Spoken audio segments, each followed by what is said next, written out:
Mon père est pasteur et toujours il m'a parlé de Dieu. Toujours. On n'a pas eu, on n'a pas eu aucune conversation où il n'y avait pas la parole de Dieu à table. Ça a été toujours comme ça. Moi, j'étais une fille très sage. J'écoutais, j'aimais, mais quand je sortais dehors, je pensais plus. Puis les années sont passées. Je me suis mariée et je remercie le Seigneur pour ça parce que Dieu m'a béni sur ça, Dieu m'a gardé. Et avec les années à venir, les années sont passées. Et puis après, il est arrivé une année sombre de ma vie, où j'ai perdu des personnes que j'aimais, des personnes qui m'étaient chères. Alors là, dans cette année-là, pour moi, je l'avais appelée la vallée de Baca, la vallée des pleurs. Qu'est-ce que j'ai pleuré. J'ai commencé par perdre mon beau-frère, à l'âge de 40 ans. Ça a été très difficile parce que moi, mon compagnon, il était en train de sombrer dans une dépression. 3 mois après, j'ai perdu une cousine germaine à moi, que j'aimais énormément. Et encore 3 mois après, j'ai perdu quelqu'un que j'aimais énormément, qui était comme ma sœur. J'arrivais pas à me relever. J'ai essayé de relever mon compagnon, j'ai essayé d'en prendre soin, mais moi, je prenais sur moi, j'y arrivais plus. Parce que dans ce temps-là, j'essayais de maintenir mon compagnon, de le soutenir, il fallait que je soutienne ma mère. Parce que quand j'allais dans cette maison là-bas vers ma belle-mère, ils étaient en noir. Quand j'allais vers ma mère, ils étaient en noir aussi. C'était compliqué. C'était une année très très sombre. Mais je remercie le Seigneur parce que au bout de cette année sombre, il y a eu le tunnel, où j'ai vu la lumière. Il est arrivé l'année 2008, où je remercie le Seigneur pour ça. Où je l'appelle moi l'année de Dieu. L'année où je l'ai rencontré. Où une histoire d'amour entre moi et lui a commencé à naître. C'était ma cousine Lydie qui m'a dit qu'Ali, il faudrait qu'on aille à la réunion. Elle avait donné son cœur à Dieu, elle. Et moi, j'étais restée très fermée. Mais j'ai dit, je vais aller avec toi. Je l'ai accompagnée. Je me suis assise devant et je m'en rappellerai toujours. Vous savez, ces moments-là de conversion, on y pense toujours, on est marqué. Et il y avait le pasteur Max qui prêchait. C'est pas la prédication qui m'a converti, c'est le mot de Dieu. Il m'a dit, il t'est permis de vivre sans Dieu, c'est ton affaire et ça te regarde. Il n'était pas permis de mourir sans lui. Alors là, c'est descendu au plus profond de moi. Ces mots m'ont pourchassé. Je me suis levée et je suis partie chez moi. Ça résonnait. C'est là que j'étais en train de comprendre que j'étais en train de passer à côté de l'essentiel de ma vie. L'essentiel, c'était lui. Je suis rentrée chez moi tout simplement. J'ai fermé ma porte. Je me suis mis à genoux. J'ai dit une parole à Dieu. Je l'ai dit du plus profond de mon cœur. J'ai dit, Seigneur, je voudrais te rencontrer. Je vous promets qu'il ne s'est pas fait attendre. Je suis sortie de ma chambre. Le lendemain, je n'étais plus la même.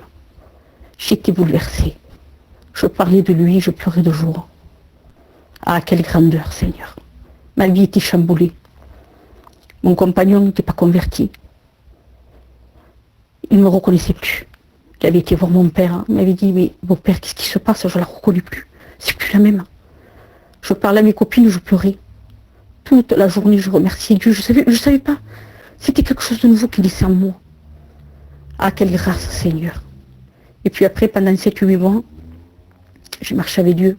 Après, c'était difficile parce que mon compagnon, moi, il joue la guitare, vous savez. Il n'est pas converti. Et après, il fallait passer par les eaux du baptême. Parce que quand on rencontre Dieu, après, on a un feu dans son cœur. Et on veut passer par les eaux du baptême. On ne veut plus en rester là. Du péché, on n'en veut plus. Mon compagnon m'a tellement vu pleurer. J'ai dit, comment je vais faire? Il faut qu'on se marie, qu'on déclare les enfants. Comment je vais faire pour me baptiser? Il m'a vu tellement pleurer. Je remercie le Seigneur pour ça, parce qu'il m'a laissé ouvrir une porte de mon compagnon. Et mon compagnon m'a dit, vas-y, on va le faire. C'est ton choix. Je veux rien contre toi. Je veux rien me reprocher devant Dieu. Il dit, vas-y, dis, on va tout faire. Et je remercie le Seigneur pour ça. Mais en continuant ça pendant 7 ou 8 mois que j'ai marché avec Dieu, vous savez, quand on marche avec Dieu, après, on a des petites attaques. Et le diable venait me parler. Il commençait à vouloir me dire, tu es sûre que tu es chrétienne? Il manquait 3 mois pour le baptême. Seigneur, je dis, qu'est-ce qui se passe? Alors j'ai dit, Seigneur, si je suis ta fille, avant de passer par les eaux du baptême, j'ai dit, Seigneur, fais-moi le savoir par quelqu'un. Mais pas quelqu'un de ma famille, j'ai dit. Quelqu'un d'étranger. Je ne veux pas les sentiments. Et je vous promets, il ne s'est pas fait attendre. 3 jours après, je prends ma voiture sur Montpellier.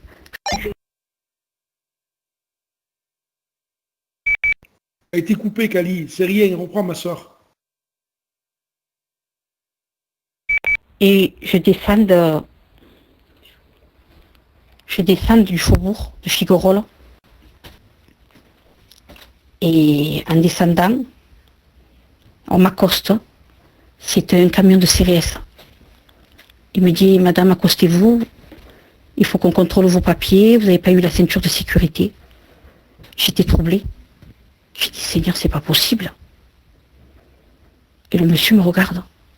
Et il me met le procès. Mais il me voyait que j'étais... il me dit, ne paniquez pas, madame Cyrine. Vous allez prendre un procès. Vous n'avez pas mis la ceinture de sécurité. Vous avez été troublée. Il y avait la petite derrière. Je suis obligée de vous le mettre. Je dis, oui, monsieur. Puis je repars. Mais je vois que ce gendarme me regarde. Au moment de partir, le gendarme m'appelle. Il me dit, madame, je voudrais vous demander une question. Vous êtes une chrétienne? Et je le regarde dans les yeux, je lui dis oui. Pourquoi? Il me dit, je l'ai vu dans votre regard. Je dis, comment? Il me dit, je le sais parce que moi, il dit, je suis juif. Et je suis croyant. Et j'ai vu dans votre regard que vous étiez une chrétienne. Alors je suis partie toute bouleversée. Je ne vous dis pas comme ça m'a fait une explosion dans mon cœur, où Dieu a béni ma vie. Et aujourd'hui, je remercie le Seigneur de lui appartenir. Merci pour tout ce qu'il a fait dans ma vie. Gloire à Dieu.